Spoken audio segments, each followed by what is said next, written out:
Kita ke sorotan lain, Saudara. Kuasa hukum bersama keluarga korban tindak pidana perdagangan orang atau TPPO mendatangi Polres Sukabumi Kota untuk memberikan keterangan. Keluarga ingin korban RR segera kembali ke Indonesia. Sebelumnya, pihak keluarga telah melaporkan korban RR yang menjadi korban TPPO di negara Tiongkok. Korban merupakan warga Cisaat, Kabupaten Sukabumi, Jawa Barat yang sempat hilang selama 3 bulan tanpa ada kabar. Keluarga mendapat kabar jika RR ada di Tiongkok dan mendapat perlakuan yang kejam.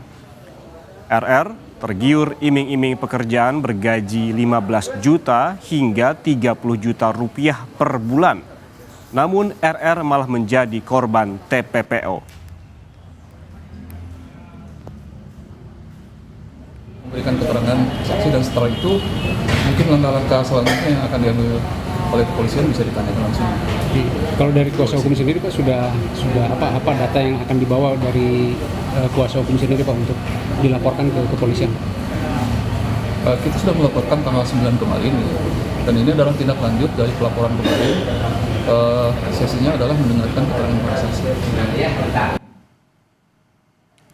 Sebelumnya, Saudara, seorang perempuan asal Sukabumi, Jawa Barat ini menjadi korban tindak pidana perdagangan orang. Awalnya, dirinya tergiur bekerja di Tiongkok dengan gaji besar. Oleh pelaku, korban kemudian disekap dan diduga dinikahkan dengan seorang warga negara Tiongkok dan dikirim ke negara tersebut.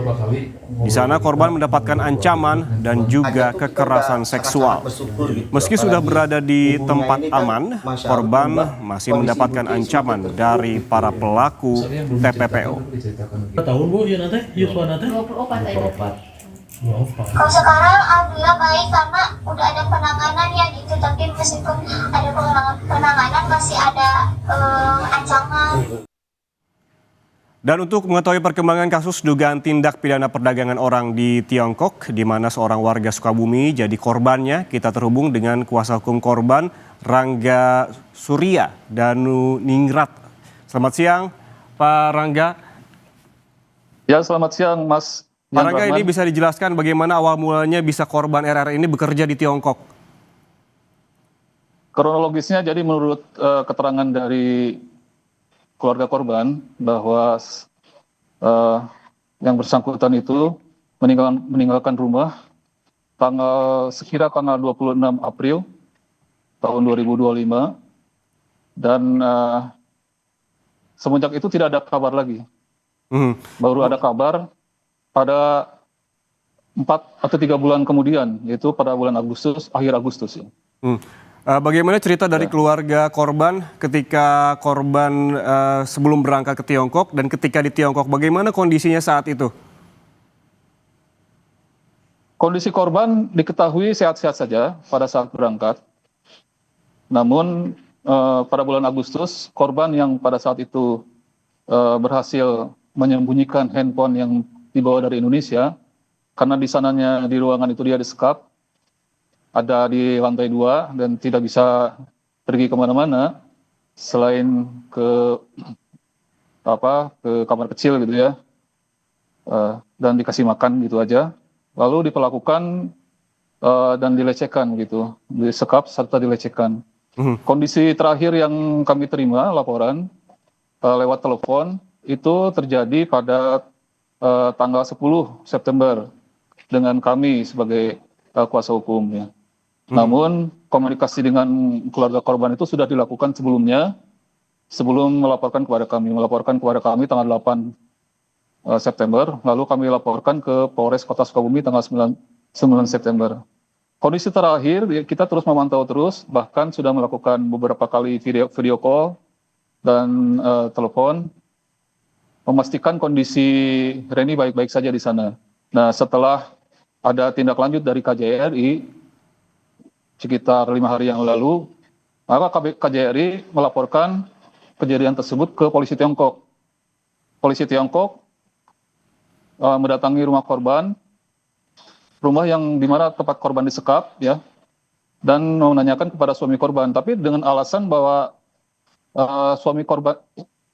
suami yang tanda kutip itu yang diakui sebagai suami mengakui bahwa mereka sudah menikah gitu. Jadi polisi Tiongkok hanya bisa memperingatkan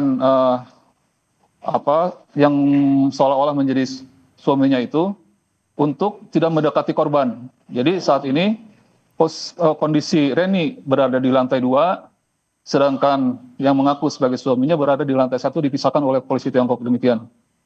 Artinya korban dengan terduga suaminya begitu, apabila dibilang begitu, itu masih dalam satu bangunan? Masih dalam satu bangunan. Hanya sekarang Reni di lantai 2, RR di lantai 2, sedangkan suaminya itu di lantai 1. Ya. Oke, Kak Jerry sempat bilang sebelumnya bahwa ini merupakan ataupun menyangkal adanya TPPO. Ini disebutkan sebagai masalah rumah tangga. Kemudian pada akhirnya untuk meredam hal ini adanya safe house begitu. Walaupun Anda menyebutkan masih dalam satu bangunan. Bagaimana tanggapan Anda?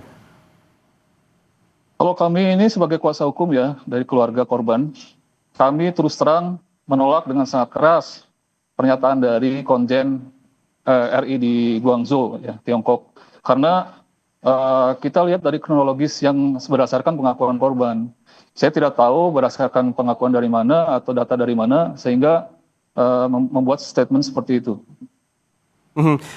Dari informasi terakhir yang kami dapatkan bahwa korban RR ini sudah berada di safe house seperti yang Anda sebutkan tadi, namun masih mendapatkan ancaman, kabarnya seperti itu. Ancaman seperti apa yang didapatkan, Pak? Ancaman tidak datang dari suami korban, ya, tanda kutip suami korban. Semenjak didatangi oleh polisi Tiongkok, RR bercerita bahwa yang menjadi suaminya itu berinisial T, sudah mulai kooperatif dan sudah mulai berubah gitu. Dia tidak memaksa lagi karena sudah dilarang oleh polisi Tiongkok untuk mendatangi tempat korban di lantai 2. Gitu. Kemudian apakah ada komunikasi ataupun upaya apa lagi yang Anda lakukan juga bersama keluarga gitu untuk memulangkan paling tidak RR ke Indonesia atau paling tidak dalam waktu dekat bisa komunikasinya lebih lancar lagi lah begitu? Jadi kami ulangi dalam periode tanggal 10 sampai kemarin ya, Reni itu masih mendapat ancaman, tetapi bukan dari orang Tiongkok tersebut. Beliau mendapatkan ancaman dari orang yang memberangkatkan dari sini. Di antaranya 2 orang berasal dari Cianjur, 1 orang dari Bogor, dan 1 orang dari Jakarta. Yang sebelumnya Anda sebut sebagai sindikat itu ya, Pak? Betul, kami sebut sebagai sindikat karena ini terjalin dengan rapih ya. Rencana mereka dibuat sedemikian rupa seolah-olah terjadi pernikahan. Walaupun pada saat itu Reni ketika dinikahkan di Bogor, setelah dari Cianjur kan 1 minggu kemudian dibawa ke Bogor tuh. Ini menurut keterangan Reni bahwa di Bogor itu dia disekap selama 2 minggu. Setelah disekap itu ketika keluar ruangan ternyata sudah ada banyak orang. Dan di situ Reni diharuskan bilang untuk iya aja gitu. Nah disitulah terjadi pernikahan secara online dengan orang Tiongkok tersebut. Dan mungkin dugaan saya bahwa pernikahan itu di mata hukum Cina itu sudah sah gitu ya. Karena Reni mengaku sudah dicatatkan itu pernikahan ketika datang di sana. Dan Reni itu terjebak dalam pengakuannya. Saya tidak tahu, pokoknya disuruh iya aja gitu. Baik. Begitu Pak. Baik, harapan kita bersama masalah ini bisa cepat selesai dan juga korban RR bisa kembali ke Indonesia dan juga bisa kembali kepada keluarganya. Terima kasih sekali lagi terima kasih. telah bergabung bersama kami di Kompas TV, Pak, atas informasinya. Terima kasih Pak Yan.